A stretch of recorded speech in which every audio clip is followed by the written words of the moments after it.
Que bom, queridos. Nós estamos nesta série do mês de Páscoa, o triunfo do Rei. E como Deus tem falado aos nossos corações desde domingo passado, neste mês que é tão importante para a vida da igreja, né? Que nós lembramos da morte e da ressurreição de Cristo Jesus. E crer no triunfo do Rei, que o nosso Rei, Cristo Jesus, venceu. Isso implica em algumas questões, em mudanças em nossas vidas. Nós começamos a falar na semana passada sobre que a história humana, a história nos mostra que os homens sempre tentaram construir grandes impérios. E aí nós vemos desde Gênesis, capítulo 3, quando a serpente seduziu a Eva e também ao seu marido, um grande desejo no coração do homem de ser como Deus, e vocês serão como Deus, seus olhos se abrirão e vocês serão conhecedores. E aquilo seduziu então aquele casal.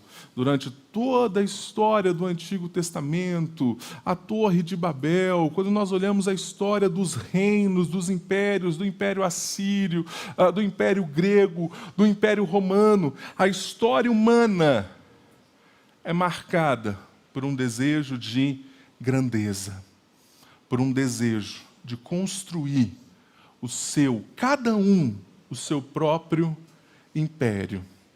Isso acontece, queridos, porque somos seres tomados por um forte desejo de independência.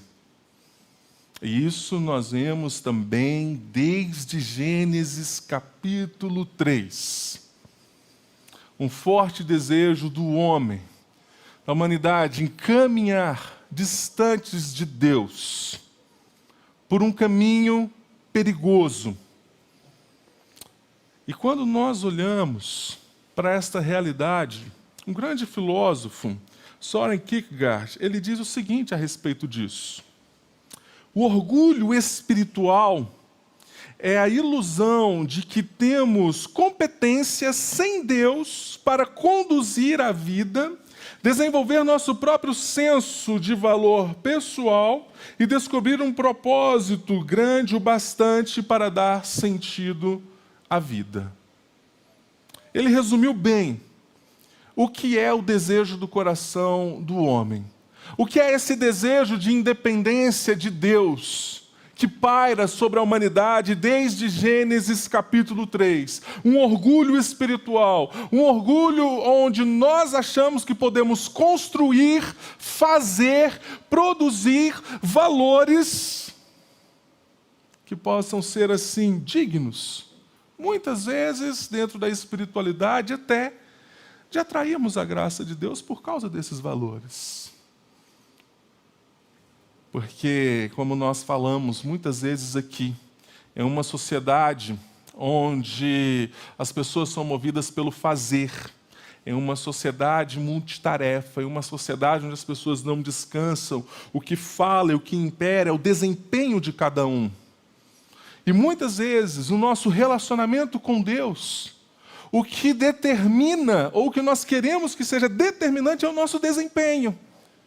E nós passamos, então, a ter um relacionamento com Deus com base de troca, de pensar assim: Deus, eu sou um dizimista fiel. Como que eu posso passar dificuldades financeiras? Então, como se o exercício da minha generosidade fosse a base para que Deus te abençoe ou não te abençoe. E isso acontece em outras áreas da nossa vida. Olha, Deus, como eu sou um homem íntegro, como eu sou reto, como eu sou alguém que busca, como eu sou alguém que ora. E então, observamos que estamos também querendo construir os nossos impérios com base no nosso desenvolvimento e desempenho. Mas Kierkegaard, ele termina dizendo aqui que o que nós queremos é produzir algo grande o bastante que possa trazer sentido para a vida. E sabe qual é a grande crise hoje, queridos, que nós vivemos essa semana? Passei pelas turmas de primeiro ano aqui do colégio, na matéria Projeto de Vida, e falando com os alunos do primeiro ano, falei justamente sobre isso. Que nosso grande problema é a falta de propósito. As pessoas estão perdendo o propósito. Por que trabalhar? Por que casar? Por que constituir família? Os jovens, por que vir à escola? De segunda a sexta. Resultado disso, queridos, dessa falta de propósito. Aí a gente vai ver inúmeros resultados. Uma geração ansiosa, depressiva, que busca respostas, mas não encontram. Porque o que está por trás disso tudo é o desejo humano de criar os seus próprios impérios. Quer ver, querido, se você também é assim e orgulhoso, talvez a esse ponto, e aí C.S. Lewis coloca um teste que a gente pode fazer, algumas perguntas e pensar se somos assim. Quer descobrir quão orgulhoso você é? A maneira mais fácil é se perguntar: quanto me desagrada que os outros me tratem como inferior, ou não notem minha presença, ou interfiram nos meus negócios, ou me tratem com condescendência, ou se exibam na minha frente. O quanto isso te incomoda? O quanto você vive com base em seu desempenho? E aí eu deixo algumas perguntas. Na busca humana por algo, por propósito, por algo que é maior, que possa trazer propósito para a vida, o que você está buscando para você? O que você está buscando construir para a sua vida, para a sua família? Mas, como você está pautando a sua vida, na sua busca por algo, na construção da sua família, do seu relacionamento, dos seus negócios? O que te motiva? O que te impulsiona em suas escolhas? E como vemos na semana passada, que podemos nos alegrar porque o Rei triunfou, e essa alegria resulta em propósito para a nossa vida, em viver para a glória dele. Hoje, então, nós vamos falar sobre o verdadeiro Rei chegou. E o que a chegada deste Rei, deste reino, transforma em nossas vidas. Eu quero pedir para você abrir a sua Bíblia em Mateus, Evangelho de Mateus, no capítulo 21. Hoje, tradicionalmente, é o domingo que antecede a Paixão, para muitos conhecido como Domingo de Ramos. E lembramos também deste texto, a entrada triunfal de Jesus. Evangelho de Mateus, capítulo 21, leremos o versículo 1 ao versículo 11. A palavra do Senhor, ela diz assim: Quando se aproximaram de Jerusalém e chegaram a Betfagé, ao Monte das Oliveiras, enviou Jesus 2 discípulos, dizendo-lhes: Ide à aldeia que aí está diante de vós, e logo achareis presa uma jumenta, e com ela um jumentinho. Desprendei-a e trazei-nos. E se alguém vos disser alguma coisa, responde que o Senhor precisa deles. E logo os enviaram. Ora, isto aconteceu para se cumprir o que foi dito por intermédio do profeta: Dizei à filha de Sião: Eis aí te vem o teu rei, humilde, montado em jumento, num jumentinho, cria de animal de carga. Indo os discípulos e tendo feito como Jesus lhes ordenara, trouxeram a jumenta e o jumentinho. Então puseram em cima deles as suas vestes, e sobre elas Jesus montou. E a maior parte da multidão estendeu as suas vestes pelo caminho, e outros cortavam ramos de árvore, espalhando-os pela estrada. E as multidões, tanto as que o precediam como as que o seguiam, clamavam: Hosana ao filho de Davi, bendito o que vem em nome do Senhor, Hosana nas maiores alturas. E entrando ele em Jerusalém, toda a cidade se alvoroçou e perguntavam: quem é este? E as multidões clamavam: este é o próprio Jesus de Nazaré, da Galileia. Vamos orar. Senhor, obrigado por sua palavra, Pai. Precisamos da ação do teu Santo Espírito para que o Senhor aplique ela em nossos corações, para que possamos compreender a profundidade e a beleza dos teus ensinamentos. Que o Senhor, assim, trabalhe em nossos corações, no nome de Jesus. Amém. Início da semana da paixão. Talvez início ali do momento mais difícil que Jesus iria enfrentar. Mas eu tenho certeza que Jesus, ele escolheu de forma muito intencional o momento certo, porque era durante a festa da Páscoa, e Jerusalém estava muito cheia, Jerusalém estava lotada. Havia em Jerusalém provavelmente aí 2 milhões de pessoas ou mais.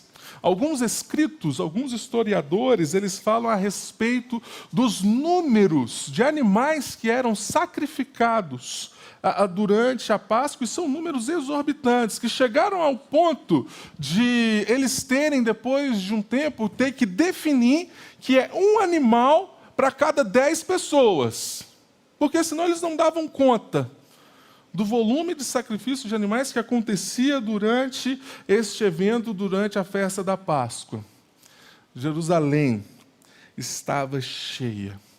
Todo o povo estava reunido.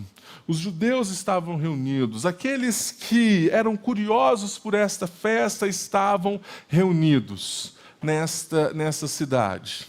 Jesus, ele era muito conhecido nessa região, porque quando nós pegamos o mapa, você vai ver que fica Betfagé, depois fica Betânia, depois nós temos o Monte das Oliveiras e logo em seguida Jerusalém. Tudo assim, grudadinho, tudo muito pertinho.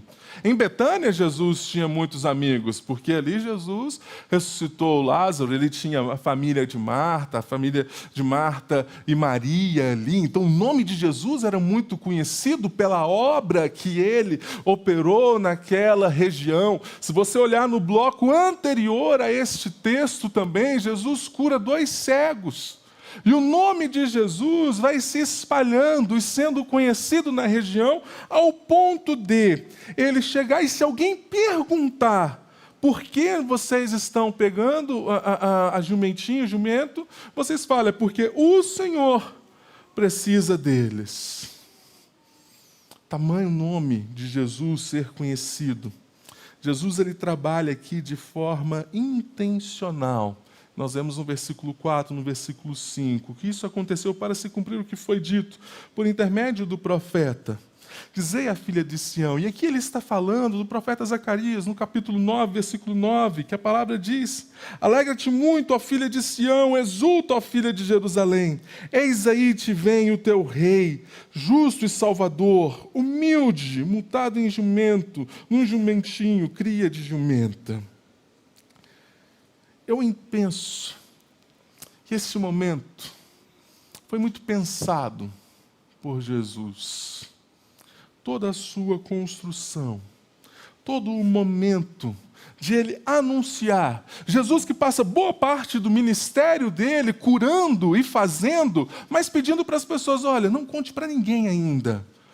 Fique em silêncio, espere um pouco, né? Porque a grande meta de Jesus, o que Jesus estava trabalhando era com os seus discípulos, ensinando os seus discípulos. Aqueles homens queriam propagar o nome do Senhor.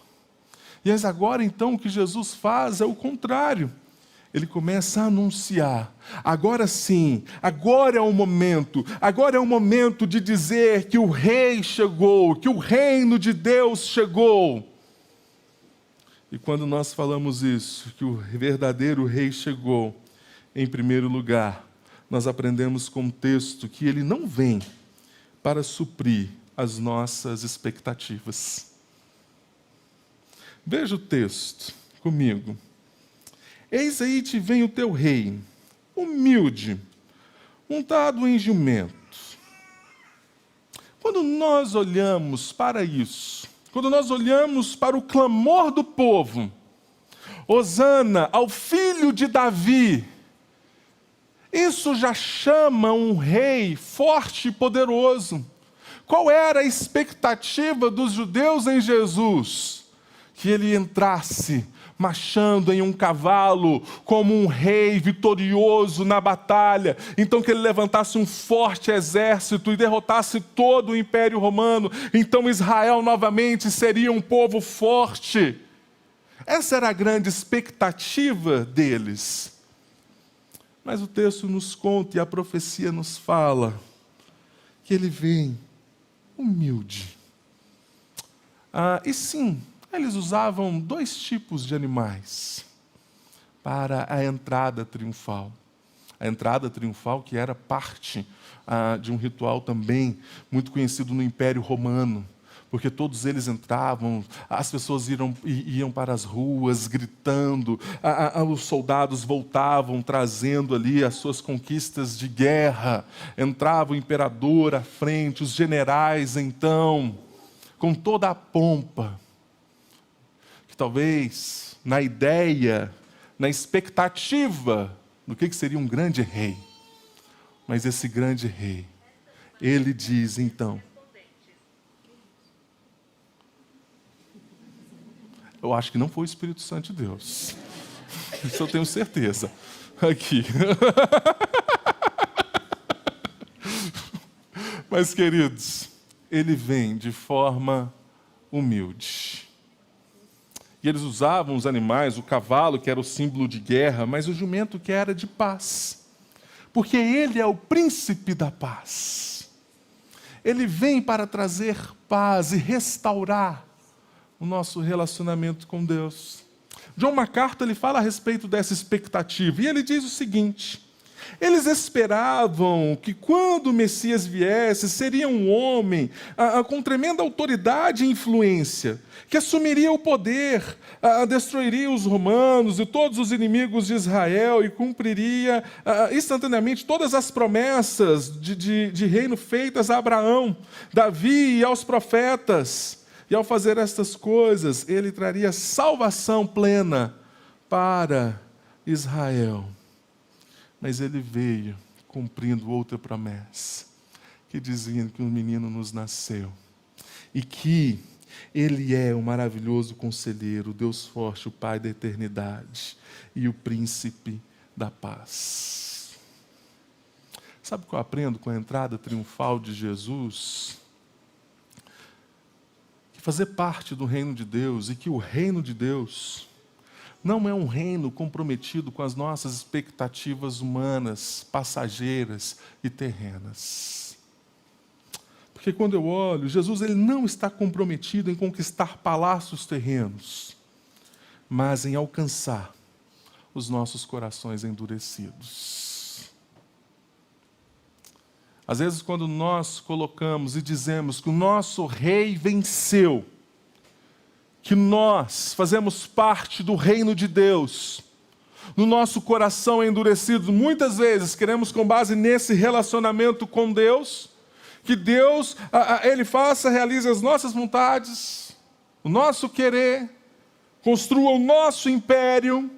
E como eu falei também com os meninos aqui na segunda-feira, nós queremos colocar a nossa história, Deus em nossa história, não a nossa história em Deus.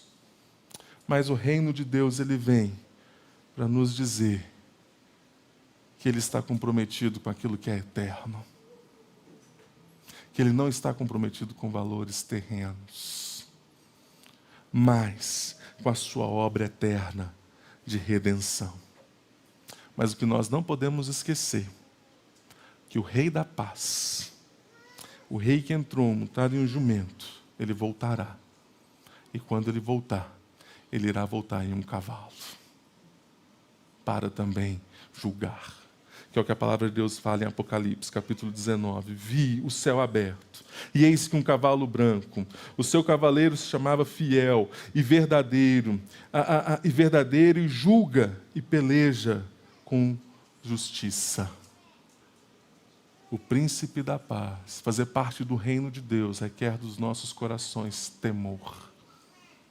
Temor e tremor. Por saber quem Ele é. Porque o Rei chegou. E o verdadeiro Rei chegou e Ele vem para nos salvar. Veja do versículo 8 ao versículo 9. Versículo 8. E a maior parte da multidão estendeu as suas vestes pelo caminho.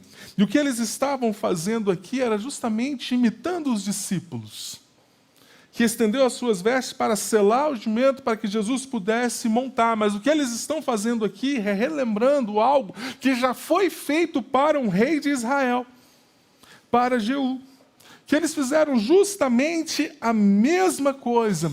Então, se um rei foi recebido dessa forma, eles queriam receber também Cristo Jesus, o rei, de fato, como aclamado, como merecia. E eles cortaram folhas de árvores, o texto diz, e aqui é um sinal de triunfo, quando eles sacudiam estas folhas. Mas o clamor dessa multidão é que fala aos nossos corações. Hosana significa salve agora. E é um grito desesperado, um grito por socorro, por um povo que estava desamparado. Tudo bem que muitos que gritavam Hosana, salve agora, salva-nos agora, foram esses que gritaram, crucificam também. Mas agora o clamor é justamente esse.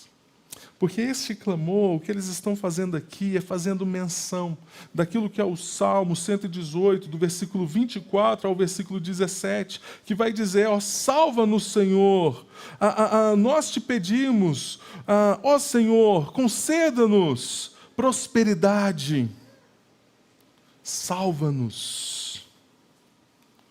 Um grito de socorro para um povo desamparado. Existe em nossos corações este grito. Por mais que construímos impérios, por mais que acumulamos riquezas, nos engrandecemos em nossas conquistas, ou na nossa distância de Deus, o desejo de independência de dizer, eu não preciso de ninguém, eu não preciso de nada, eu não preciso de Deus. Em nossos corações existe um clamor por salvação. E Ele veio para salvar aqueles que estavam desamparados. Porque veja, queridos, no texto anterior, em Mateus 20, de 29 a 34, Jesus, Ele cura 2 cegos. No texto seguinte, nós temos a purificação do templo. Logo em seguida, Jesus ele passa a ensinar no templo, mas também vem ao templo agora cegos e coxos, e Jesus curou esses. E aqui, algo fantástico aconteceu, pois existe uma lei, lá em Levítico, que diz que estes não podem entrar no templo. Estes não podem prestar sacrifício. Esses não podiam, eram os renegados, eram os desamparados. Mas este aqui, os excluídos, mas são esses que Jesus chama e que Ele salva. Aqueles que reconhecem que são imerecedores da graça de Deus. O nosso Rei ouve o nosso clamor e nos chama pela graça, para perto dele. Nós não podíamos estar diante da presença dele. Se não fosse pela vitória do Rei na cruz, se não fosse pelo triunfo do nosso Rei, se não fosse o nosso Rei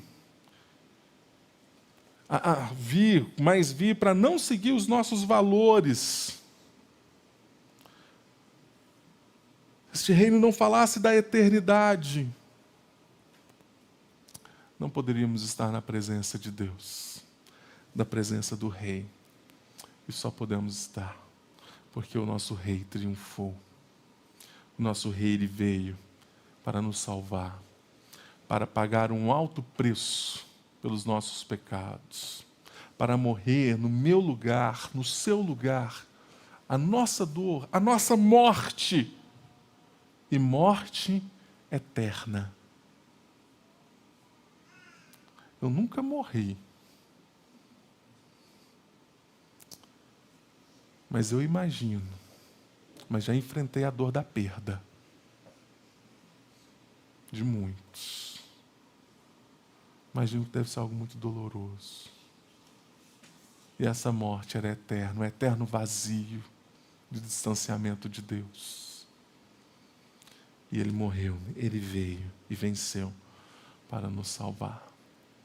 Por isso, se você diz, se você, como nessa série diz, o meu Rei triunfou, como você quer construir a sua vida? Caminhando por um caminho que Cristo Jesus nos chama, da salvação, que Ele nos atrai? Ou você quer caminhar ainda na independência de Deus e dizendo, eu não preciso de um Deus, eu sou o meu Deus. O que eu construo, a minha família é o meu Deus, a minha riqueza é o meu Deus. Renda-se ao Senhor, porque Ele irá voltar como um guerreiro para nos assistir. O nosso coração, ao dizer que o Rei triunfou, nós possamos ser tomados por este temor em nossos corações. Nós vamos orar.